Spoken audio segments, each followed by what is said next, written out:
మరో బ్రేకింగ్ చూస్తున్నాం. బడ్జెట్ కేటాయింపులు నిరసిస్తూ పార్లమెంట్ ఆవరణలో ఇండియా కూటమి నేతలు ధర్నా చేపట్టారు.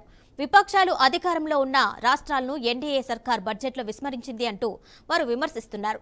మరోవైపు వైసీపీ అధినేత వైఎస్ జగన్ సైతం ఈ రోజు ఢిల్లీలోని జంతర్ మంతర్ వద్ద నిరసన వ్యక్తం చేయనున్న సంగతి తెలిసిందే. ఏపీలో శాంతి భద్రతలు క్షీణించాయని రాష్ట్రపతి పాలన విధించాలని ఆయన డిమాండ్ చేస్తున్నారు.